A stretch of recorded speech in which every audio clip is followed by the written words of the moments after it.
So this video is about landing your first sales gig. I want to start by telling my story and then talk about how if I were in your shoes and I were restarting, how I would land my first one. So how I landed my first one, there's a large influencer in the sales space and he was on live. And there are like 400 or so people on this live. And I just hopped on because I would watch his stuff because I wanted to, I was entertaining the idea of getting into sales, but I really wasn't too set on it. And I was like, screw it. I'm just like, if I could work for this guy, like I'll be getting into sales. So I looked up to him. So I hopped on his live and he was like letting people request to ask questions and get on his live and do like the Q&A, like the half screen thing. So I requested, I was literally like laying in bed at the time. Like I was like, it was like late. And I saw my screen start to load and I was like, holy shit, like this, like I'm actually going to hop on this guy's live. I looked up to him a lot. So I got as clean as I could look for the next 5 seconds while I was loading. And I was like, hey, I really look up to you. Like you have a lot going on. It's incredible, like everything that you've accomplished. Like, are you looking for closers? Like, do you need sales guys? Cause I would love to get the chance to work with you. And he's like, honestly, if you have the balls to hop on my live with a ton of people and manage that rejection, then you could probably handle it now. So go for it. DM me and we'll hop on a call sometime soon. And we did. And then I got on the phone and I ended up getting the job. He's like, you know what? Let's see what you got. Like, I'll give you a couple calls. We'll see what happens. So that's kind of how that happened. Which is why I want to talk about how I would personally do it if I were in your shoes. That's an option. By all means, like shoot your shot. You never know what could happen. The worst thing that's going to happen is they say no. So like your downside is nothing. Like, so who gives a shit? Just do it. But how I would personally do it is there are Facebook groups. There's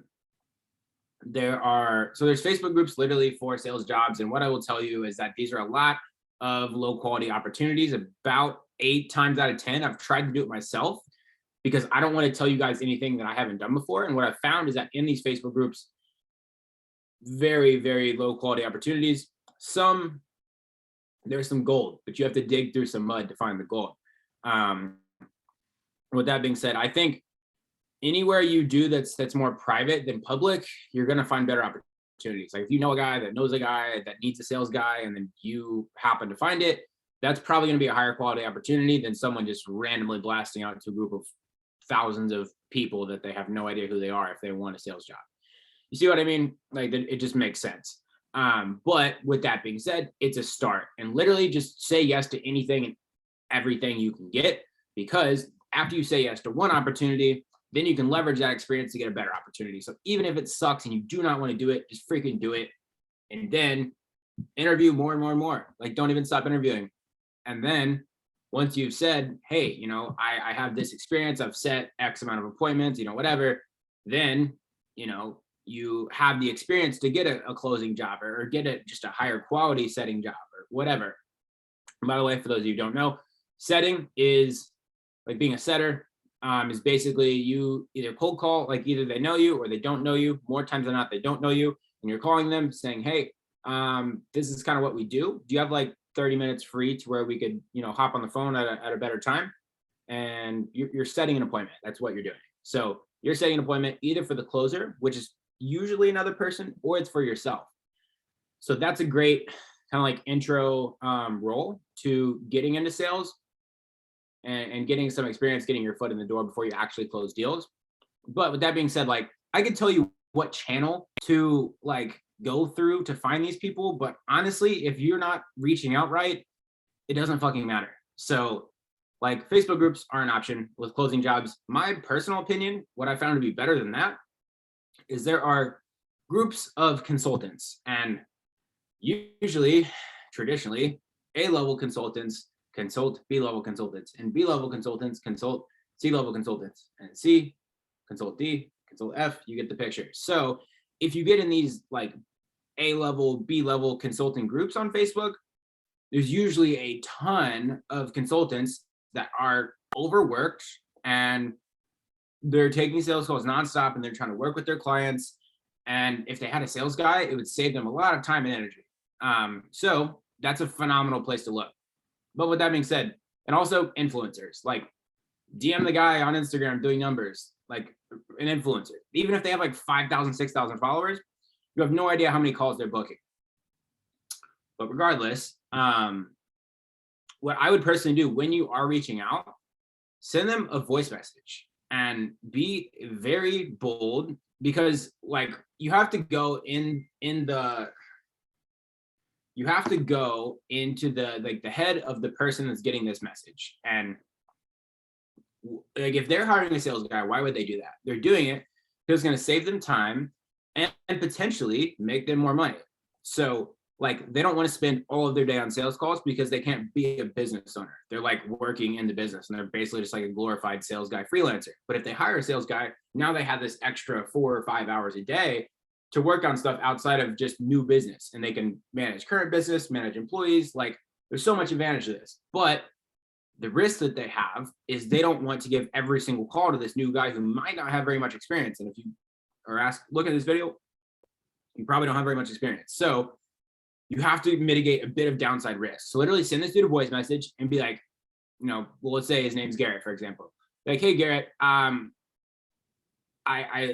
came across your stuff. You have a phenomenal offer. Like you have some crazy results, and like you have a really, really cool thing going on. And I would love to grow that with you.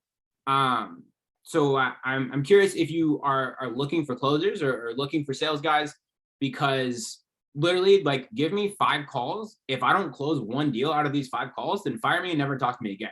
But I know that I can close at least 1 to 2 out of these 5. So I'd like for you to give me a shot, because I think I could really help grow your business, because I like what you have going on. You send a personalized message like that, it would be very hard after sending 100 of those to not get at least 2 or 3 interviews, like for real. But like complement their business. Do not copy and paste the exact same message to every single person, because they're gonna be like, oh wow, this looks very not personalized. Like, why would I hire him? If like I get messages like I get like 10 messages a week asking if so I can find someone a job, or if I can hire, if I'm looking for a closer. Like the person that I would want to hire, and I think what most business owners would want to hire, is they genuinely believe and have conviction in the product or service that they are selling. Number one, more than anything, they spend all of their time working on this thing. Like show that you care about it. And it's not just like this thing you're trying to sell just to get a job. It's like you want to sell their stuff. You don't just want to sell anything. Like that's the person that they're going to hire. Beyond that, a bit of boldness. Like if you're a sales guy, like you want them to have like, a set of balls. Like, you're asking people's money, like you're asking for people's business. Like you want to be a little persistent. Like you want to show that like you have some like drive, you know what I mean? So being bold, sending that voice message and saying, yo, give me 5 calls. Like if I don't close, fire me. Like, and then it's like 5 calls. Like if you're getting 20, 30 booked calls a week, or even if you're getting 10 booked calls a week, it's like, okay, I save 5 hours of my time. Worst case scenario, they don't close any of them and I never talk to this guy again. But the type of guy that would send that type of message would probably close at least 1 deal. So why not give him a shot? Like very low downside risk, saves him time. It's just like a win-win.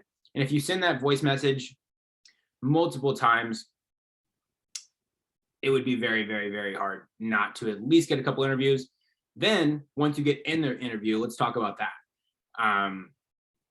What you need to look for in a good offer, and by all means, just get the fucking job. Like get it by any means necessary, but you want to make sure that you aren't just closing people and promising these things that they told you to promise. And then once they actually go get the thing that you closed them on, it's not actually what they're getting, because you have a shady business owner you're selling for.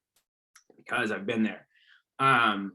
So make sure, number one, that there are at minimum testimonials. Like there is proof that this thing works and that is worth the price that it is being sold for.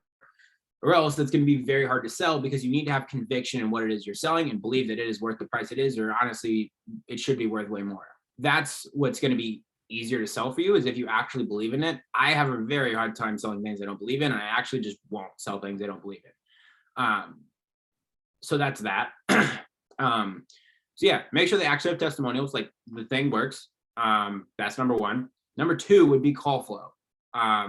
Like where are the leads coming from? Like, how many calls are there roughly a week? Because you don't want to quit your entire job and just go full time into this, and then you have 3 calls a week. And even if you close every single deal, you're making like a grand. Well, I mean, a grand a week, I guess, isn't bad to some people, but regardless, good call flow, testimonials. This is a question that, number one, it's gonna sound really good, and it's gonna make you sound like you're gonna close a lot of deals. And secondly, it's gonna let you know the health of the business, which is, ask this question like word for word, and the business owner will love you. Be like, okay, so like, assuming that like I close like 20, 30 people, and you now have like all these newfound business, like, are you able to manage fulfillment for all of this new business? Because and don't say this, but this is why I ask, is I've been on a new offer that was used to having like 5 or 6 clients, and then I closed like 30, and now they have like 30 clients, and the quality of the service dropped tremendously. And then, not at client, client one I closed, client two I closed, everything that they were getting was exactly what I said and what the business owner told me to say they were getting. And once I end that phone call, I don't really see what happens too very much. So there's a slight disconnect. So it's hard to know, you know what I mean? So by client 30, I was getting a couple complaint messages, and I was like, what's going on? And I talked with the business owner, and he's like, yeah, everything's fine. I'm like, really? Then why am I getting all these calls and stuff about people being mad about the service and not getting what I said they're going to get? So my point here is make sure that they're able to scale, and that if you start closing a ton of deals, that they can actually handle that and the quality of the service doesn't drop. This is also going to communicate to the business owner that you're going to close a lot of deals and you're confident in that, and you're more so worried about the business being able to handle you crushing it, which is like awesome. But that's basically it for this. I think you guys at least have better direction. It's like the channel of finding the person is the least of your worries. I always get asked, where do I look? Like, Google, like, check LinkedIn, like, check Twitter, like, anyone that has anything going on, DM them. Like, every single person has this phone in their pocket, and you can connect to any single person in the world. Like, it's more so about, what do I say when I reach out, than where do I reach out at? Like LinkedIn, like Indeed, any job site, type in sales, and like, there you go. But that's it for this video. Yeah, I'm just gonna make this public. Like, I'll put it on YouTube, and then I'll also put it in this course. So enjoy.